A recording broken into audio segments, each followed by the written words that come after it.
Spirit of God look like to you? Good question. Total submission to God means, or what it looks like from a physical standpoint is an honest life that desires to be submitted. Perfect submission will never get there. I mean, that's like you talking about the only one who had a perfect submission was Jesus.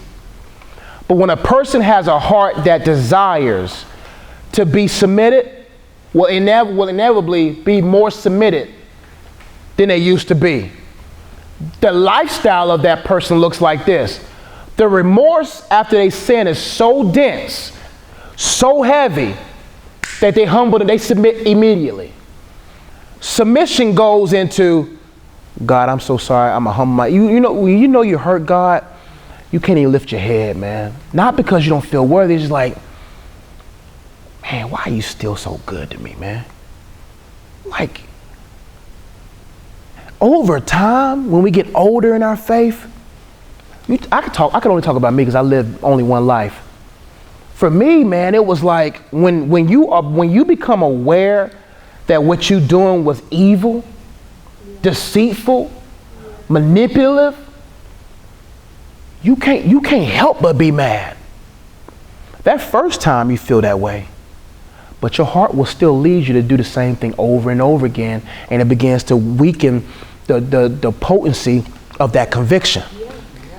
But a person who keeps that remorse fed through not righteous living through works, but righteous living because of the righteousness of Jesus living through that individual, that person, when they mess up, they'll be like, you know what, God, I can't even stomach separation. I can't even imagine my life being separate from you. So will a person be completely submitted to God? That's tough because sanctification is always revealing something new about ourselves. But that person is vigorously, relentlessly aiming to submit that new discovery to God. Now, realistically, not everything can be submitted in a day because there's layers to things. But it all boils down to a person's heart. A person who has a submitted life is a quiet person. They're quiet because they're busy working on themselves. If you boast about your walk, you're not walking right. If you boast about your walk is limped. You thinking limping is in style. You think your walk look good, but your walk ain't good. But a person who don't even talk about their life. You go into people's status, they talk about, I read my Bible today. Them deep saints that be quoting tweeted scripture, you can't even comprehend what they're saying. That's just a facade. Listen, man, my heart goes out to those people because they think that they're holy, but they still full of holes. And I'd be like, you know what? Silence your public life and let your private life speak. Most people, they think they're submitted to God. They submitted to a graven image of God.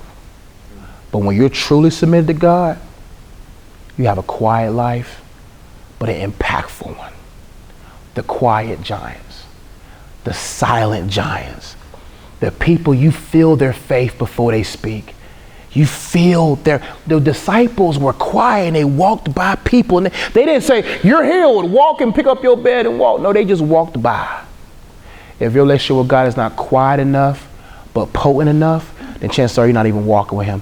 You got to be so in tune and in rhythm with God, and your life is in this roller coaster of sanctification. That's what my next book, I can't give you the title, but the book is talking about that sanctification process and how believers cope with that. But when you're just like, man, God, another day, I'm going to do my best this day. Those are the ones who are endeavoring to be submitted.